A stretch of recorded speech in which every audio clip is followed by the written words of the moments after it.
Hello guys, welcome back to my YouTube channel T-Spot. In this video, we hope you're having an amazing day today. Last week's 1923 episode was totally bonkers, and to be honest, we're still mesmerized by it. In the first couple of episodes of the series, we were not very hopeful about the future of the show, assuming that it will never be as good as Yellowstone or even 83. To some extent, we are still thinking that way, but after episode 3, we are ready to acknowledge the potential of the series as a new contender to replace 1883's throne as the best Yellowstone prequel on air. 1883 is so dear to us because it's the first Yellowstone prequel to ever be released. So when it got on the air, every Yellowstone fan rushed in front of the screen to see what it's been like. Since Yellowstone is so beloved, it's difficult to imagine a show that can reach its level. And of course, 1803 didn't receive the same attention Yellowstone got.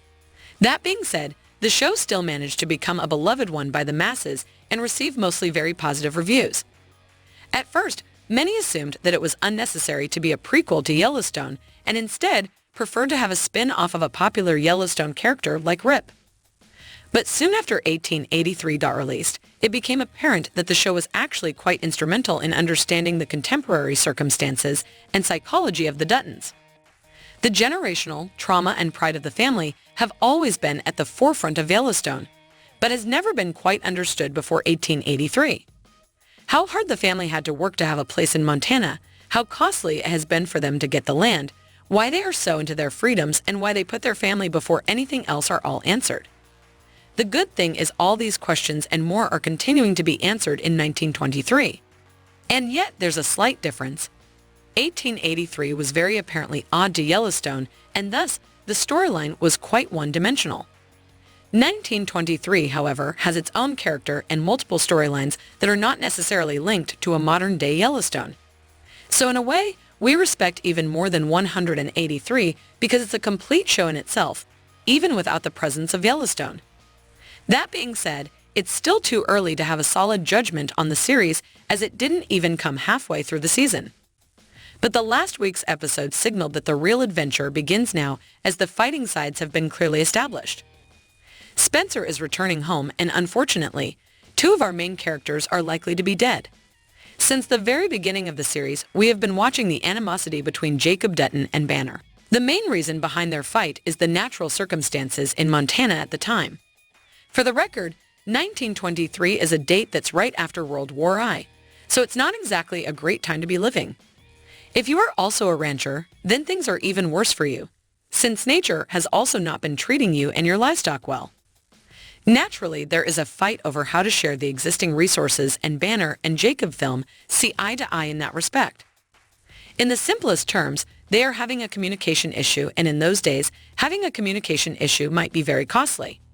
For one, at first Jacob tried to kill Banner as he attacked the Duttons' fields with his cattle, so the punishment was clear to be hanged. Banner's fellow friends who had been hanged alongside him couldn't last for long. But Banner is a true survivor, and he somehow managed to get rid of the robe around his neck. This was good news for Banner, but bad news for the Duttons. His immediate action after the survival was very much obvious revenge. He immediately brought a group of men together and attacked the Dutton family in the daylight when they were heading somewhere. As the whole family, they didn't care if there were women or children in the cars and started shooting at the Duttons. In the end, John Dutton Sr. got killed off and Jacob Dutton has been fatally injured. If this was taking place in the modern day, we would be certain that Jacob will survive. And yet, this is taking place in the early 19th century, meaning that the medical improvements are far from being satisfactory in the case of saving an old man who has a gunshot wound and lost lots of blood.